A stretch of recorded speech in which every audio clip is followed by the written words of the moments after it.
to the Optimal Strength Podcast. This is episode 13. I am so grateful and appreciative for all the support that I've been getting and for all the love and just kind comments you guys have given me. And I want to welcome you into the Optimal Strength Podcast. If you're a new listener, I am your host, Matt Reed, a 10 plus year veteran in the strength and conditioning world. And I'm going to give you insight on strength, speed, sports performance, and much more, including some funny stories along the way in my coaching career and my personal life. All right. So don't forget, you're going to get informed, educated, motivated, and filled with knowledge. That way you can boost your performance. All right. And also, today's episode is jam packed with three wonderful topics. First one is going to be, does high intensity interval training help athletes? Second is, I'm going to go through the best foods for athletic performance. And lastly, I'm going to talk about exercises I avoid programming for youth athletes. So if you guys have been around for a while, you know what's about to happen next. So let's get into today's episode. And without further ado, here we go. Get ready, because here we go. All right, so I'm going to talk about the first topic of the day. All right, does HIIT training help athletes? Okay, so when I preface this, we're talking about high intensity interval training. A lot of you have seen this. This can be circuit training. This can be variations of Tabata training, stuff like that. CrossFit is a lot of high intensity training. Now, I'm not prefacing CrossFit for this, so please, the CrossFit people, do not murder me in the comments. Now, I do believe, and this is my personal opinion in programming, that, HIIT training can be effective for athletes, right? Because there's components of it that I love and that I love endorsing and I love promoting. For example, okay, it's going to improve aerobic and anaerobic fitness. Again, if you guys are unaware, it's going to challenge both your aerobic and anaerobic systems, okay, which we're going to use cardiovascular and oxidative systems. So they're going to require more energy, different types. These high intensity efforts require both to move. So therefore, we're going to have longer periods of increased endurance, increased strength, but also improving two different areas, all right? The better way we breathe and the better way our heart pumps blood into our body. For younger athletes, this is great because a lot of kids don't even move around that much anymore. So this type of training aid gets them going, and it's going to really improve their overall fitness. Another point is increase. Oh my God, it's Wonder mornings, but increases speed and power. All right. The name of high intensity interval training is just that, high intensity. So by performing something at a high intensity, you're going to develop your fast twitch muscle fibers or your type 2A muscle fibers. These are crucial muscle fibers for those explosive movements. If you want to tackle somebody harder, if you want to jump higher, run faster, type 2A muscle fiber training and improvement is how you do that. Okay, so high intensity training can definitely promote that. For example, if we are doing, let's say, an explosive jump squat, right? We're doing that, then we go to an explosive push-up. Those two movements count as one mini circuit, and you perform 5 reps at an explosive pace for 5 rounds. You are not only training your body to be more powerful at the point of attack, but also you are training your cardiovascular system to pump more blood and also your oxidative system to get oxygen into the body properly. All right. So that is a great example of how to increase speed to power. And then you can even do sprinting for sprinting intervals.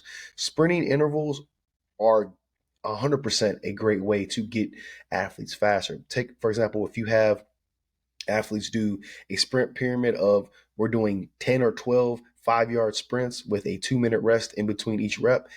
That's high intensity training right there, and you're incorporating intervals. So you're going to help increase their sprinting power at a 5-yard radius, but also, again, recruit muscle fibers, improve oxidative and cardiovascular health too.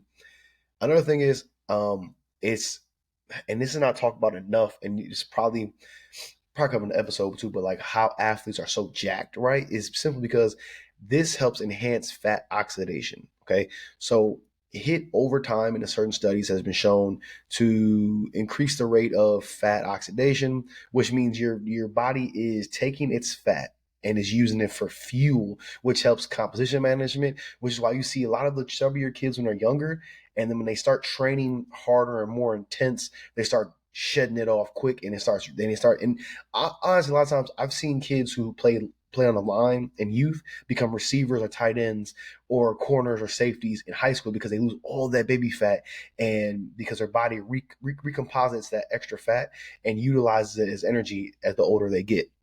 And if athletes are looking to get rid of body fat while maintaining muscle, that is a great way to do it is high intensity interval training. Okay.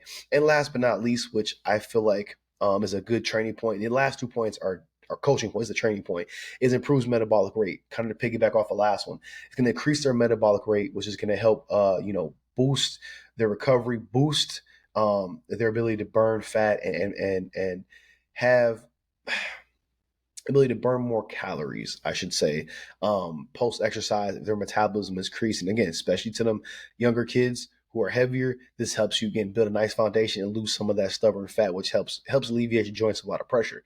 Then the last two are coaching points. Okay, we got time efficiency, which again, if you're trying to coach, a lot of strength coaches do, multiple kids at once, 30, 40 kids at once, having very 30-minute sessions or 20-minute circuits for, say, the freshmen. Then they leave. You have a 30-minute circuit for the sophomores and juniors, boom, and the seniors have a 40-minute circuit. You can definitely have a good time management and get the kids the results they need to get better without overlapping and without underperforming for them as a coach. So that is a great thing, too, that high-intensity interval training does, provides time efficiency. And also adaptability and versatility.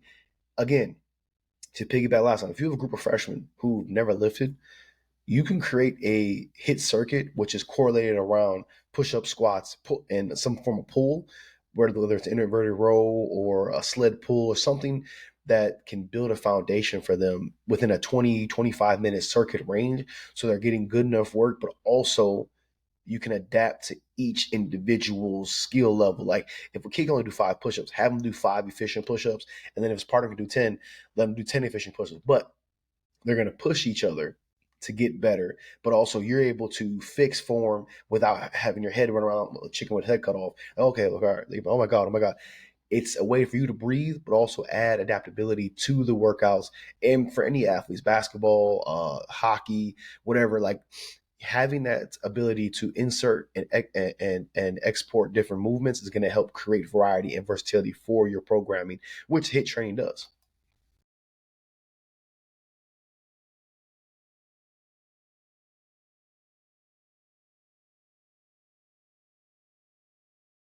Okay, so let's roll over into the next topic, all right, which I think is probably one of the most important topics I've ever had on the show.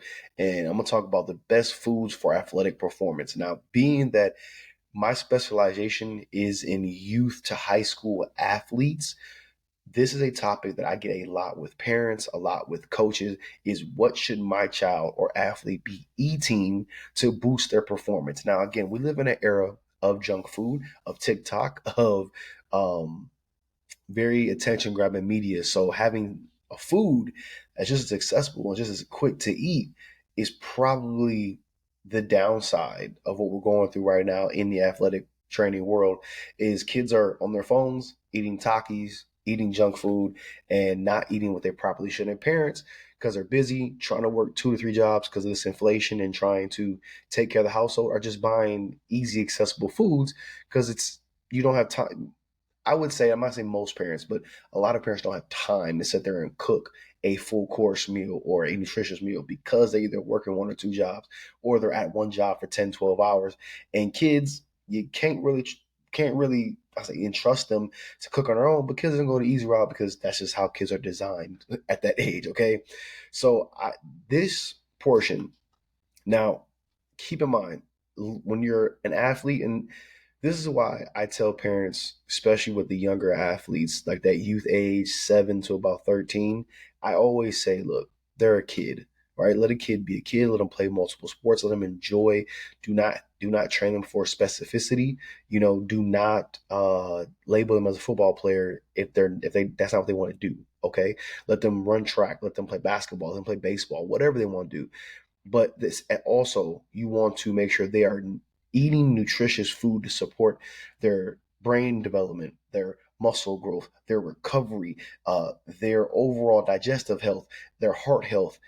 Overall, you want to have all these parameters and these check boxes checked off, because that's what we need them to do in order to grow, to be healthy adults. But if you want to have them be an athlete and they want to be an athlete, they have to perform the top tier levels, have to eat like that. So I broke it down into a couple categories to talk about and explain why. So first one would be complex carbohydrates.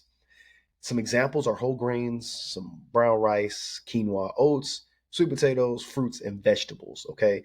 Now, the reasoning behind complex carbohydrates. Now, okay, let me decide that there's two different types. There's simple carbs and complex carbs. Simple carbs, like white breads, that's actually probably the best example I can give right now, break down right away in the body. It can spike our insulin, okay, which causes our blood sugar to elevate, which causes our body to feel like we need an immediate response of sugar, okay? Those cause your body to store, right, to store fat, and because it's a spike right away. Complex carbs break down over time, which are become a primary fuel source for high intensity training for athletes. Okay, so they'll have more energy for longer durations.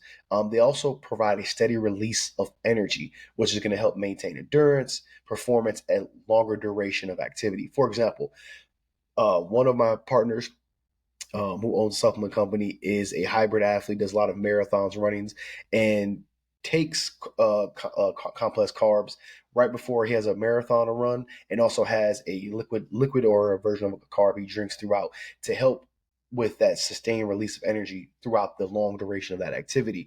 I myself, before my football games in college and high school, the night before, I would make sure I had sweet potatoes and some chicken. A for protein, but also sweet potatoes broke down over time in my body. And then honestly, in the morning, I felt refreshed, to be honest with you. I mean, this is not me just saying as a gimmick, because I'm not sponsored by any sweet potato company. But if you want to, hey, no, but I definitely felt a difference. And then when I stopped doing it, and started going cold turkey in the gym without any carbs, I definitely felt a difference, felt a lot flatter. So, parents, if you're going for a shopping list, throw some brown rice on there, quinoa, some oats, sweet potatoes, uh, plethora of fruits and vegetables, broccoli. Throw that in a list. Sweet potatoes, I would say, are kind of like the flexible one, because you can do sweet potatoes with some organic honey on there, a little bit of brown sugar. That's a good sweet tooth one there. You can make them like their regular mashed potatoes. So there's a lot of things you could do with those to help the kids actually buy into them and eat them. Sweet potato fries are amazing, especially when they're homemade. Keep that in mind. Next, talk about lean protein. Now, this is the nitty gritty. Every bodybuilder's dream, right? Salivating protein. Listen, the lean proteins, all right, chicken breast, turkey, fish, salmon, mackerel, tofu, eggs. I had to throw some different variations there. So please don't murder me, okay? No comments. But protein is crucial for muscle growth and muscle repair. All right. It helps recovery after workouts, after practice, after off-season training, after whatever your athlete, especially the younger they are going through, they have to ingest protein. So put the chips down, throw away the honey buns, and make sure they're eating adequate amount of protein. Now I know kids are in school 7, 8 hours a day, right? So, and I grew up in a public school system where our school lunches weren't the best. Okay, so we got to make sure that either if we're not packing them a lunch, that their breakfast and their dinner are sound meals with a nice quality protein. Now, I'd say anywhere from 4 ounces to 6 ounces is good to start off with. Okay, and if that's too much, try 2.5 ounces of a solid protein to give them. Now, I would recommend for the younger, if they don't have any allergies, for younger athletes, fatty fish is great because it provides a plethora of omega 3s, which can reduce inflammation, help brain health, help cognitive health, eye health overall, which is as they get older, as they grow, is great. Which ties into my next point, healthy fats. Okay, examples are avocados, nuts, seeds, olive oil, and chia seeds. And these dense fat sources provide a good source of energy for long duration activities. Again, if we're playing a football game, we're there for about 48 minutes. You know what I'm saying, we got to be able to have some energy. So again, they say having these healthy fats in the diet are great. So parents, throw away the vegetable oil, get rid of the canola oil, add some olive oil into your cabinet, okay? Get some healthy nuts, some peanuts, some almonds, get some of those, okay? Avocados, man, avocados, A turkey avocado wrap is by far the greatest thing God has made. Okay, guys? I want you to understand. I'm getting low with the voice because I want you to understand how I'm salivating a little bit, getting hungry. It's early in the morning. I'm ready to whew, had to collect myself. But listen, they're also good in absorption of essential vitamins, fat soluble vitamins. Okay, we're talking about vitamins A, D, E, and K. This is great for optimal health. So again, the overall basis of these first couple points before I finish off is optimal health for youth athletes, for athletes. Okay, we want to get them healthy as they grow. We're not just worried about them hitting PRs and bench presses and squats. We want them healthy individuals. Okay, now if someone has lactose or your parents are vegan or vegetarian, there are non-dairy and plant-based alternatives. Okay, if you do dairy, milk, yogurt, cheese, etc., plant-based, there's a lot wide variety of them out there. There's tofu. My kids do Ripple milk, okay, which is a great alternative to cow's milk. Okay, not promoting or anything, just saying it's a personal example. These foods are excellent for calcium and vitamin D, which are great for bone health, bone integrity. Helps muscle repair too, and sometimes can reduce inflammation. Fruits and vegetables, I don't have to really dive deep because you guys should know you should be eating your fruits and vegetables. So like berries, oranges, leafy greens, beetroot. Now beets, I'm gonna tell you, they may taste like foot or feet, but the health benefits of beetroot powder is insane. I am slowly transitioning off of high stimulant pre workouts, and I'm starting to add a little more root beet juice before I work out with some green tea.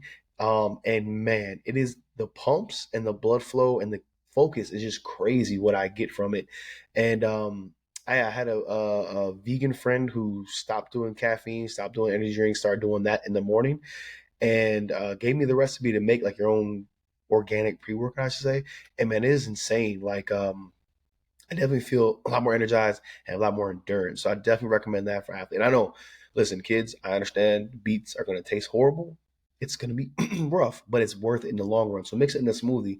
You're going to thank me in the long run. Okay.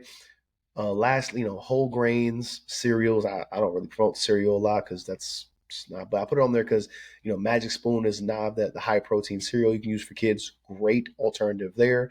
The whole grains and health, like whole wheat pastas, brown rices, whole grain bread, are good sources for healthy carbs, for fiber, which is great for digestive health overall.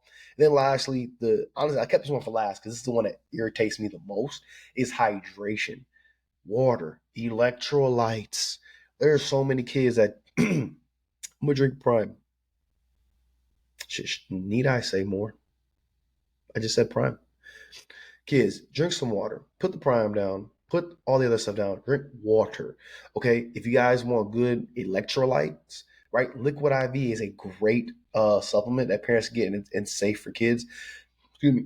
Use that if they need electrolytes. Add a little bit of pink Himalayan salt in the water too for some more for healthy salt intake. But this is going to help nutrient transfer in the body. It's going to help metabolic function. It's going to help muscle function, brain function, regulate body temperature. Water is so crucial to us, and there's so many kids that don't drink enough water.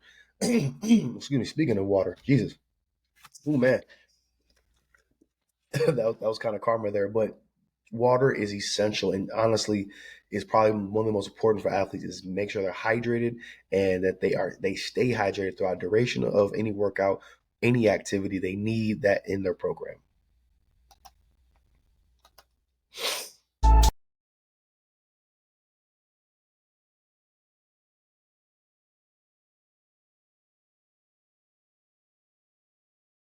All right. So last topic of the day I'm gonna cover is if you guys been around the show a lot, the last leg of it, right? I usually cut my shows on the thirds. The last third is me doing I'll say editorial, opinionated section, whichever you want to call it.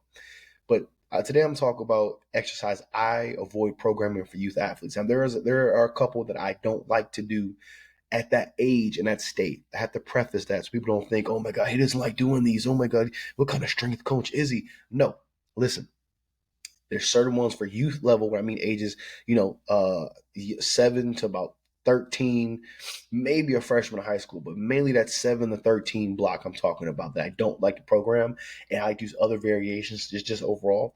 So I'm gonna cover. I broke it down sub points. You guys know how I do in the show. Keep it organized, keep it clean. Feel me? So so you got to keep in consideration, coaches, that not only are these kids growing, not only are they, some of them don't even know how to properly do a push up or a squat or have no body strength whatsoever.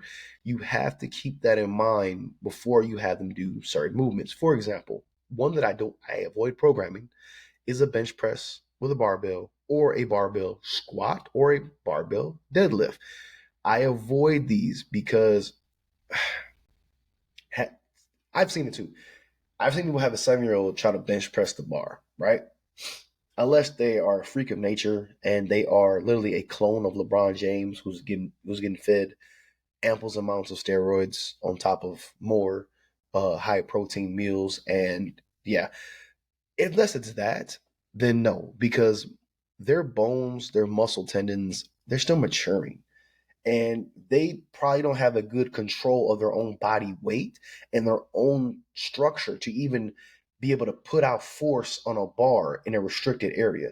So I don't like to incorporate those movements just yet. I rather have them do a push up, okay, where they can build a body weight sense of control of their own body, of their own musculature, and help build that foundation. I don't like putting a bar on their back and having them squat because a lot of their form is going to be detrimental, which can cause some spinal issues, some lower back issues, and overall, if their form starts off bad, it's going to take longer for them to correct when they get older. So why not start them off the proper way with doing a body weight squat, a PVC pipe squat, which is going to be virtually nothing on their back, but helps them with that form if you were to barbell squat. Okay, deadlifts with a barbell. You can do a PVC pipe barbell, same principle. They learn the mechanics of it, right? And if you want to build a explosiveness, have them do a hip hinge, right? Hip hinge into a jump squat. Have them do minimal weight kettlebell swings so they get the fluidity in their hips developed. It's really about progression training when you are coaching and training these younger athletes. Progressionary training. You want to develop foundations you build off the older they get. You want, so I've been luckily to train athletes from the age of 9 all the way to high school, and you see the difference because they start off with the basics and they improve on the basics as they get older. Again, you want to focus on more of the functional body weight movements to build a nice foundation. All right. Again, I'm going to repeat that. Build a foundation instead of having these kids lift with your ego. Just saying. Next is I avoid high intensity plyometrics. All right. Depth jumps from high boxes, unilateral plyometrics, where they're jumping from one leg onto a box. Listen, again, these are youth athletes. They're young. Their bodies aren't that developed. Okay. So I try to implement lower intensity plyometrics. All right. Exercises that focus on landing mechanics, gradual progressions like squat jumps, low box jumps. I'm not talking about the huge one. I'm going low. Having to get used to the loading their hips, firing the hips. Okay. Skipping. Oh my God. A skips are, if you don't utilize skips in your training, I don't know what you're doing. I'm sorry. But skips for younger athletes are a great way to develop that core stability, body coordination, explosiveness off of a unilateral plane. It is a great way, but also it minimizes the risk of injury. That's what we want, people, is minimizing the risk of injury and them getting hurt. Because at the end of the day, no mama or daddy wants their baby hurt. I know I don't. I got 3 boys. I don't want none of them getting hurt because somebody gonna have to answer, and they don't want to answer to me. So I'm just saying is that those are ways to increase their athleticism and explosiveness, but also keep them safe and develop good mechanics and foundation. And then lastly is anything overhead with weights. I avoid it with a heartbeat. Again, I keep telling you, if you listen to the show and if you listen to this last point, is they're kids and they're just learning how to work out. There's so many coaches, youth coaches, strength coaches that will say, oh, they got to develop, they got to get strong. Listen, If they can't push up their own body weight for 10 reps, they cannot overhead press anything. Okay.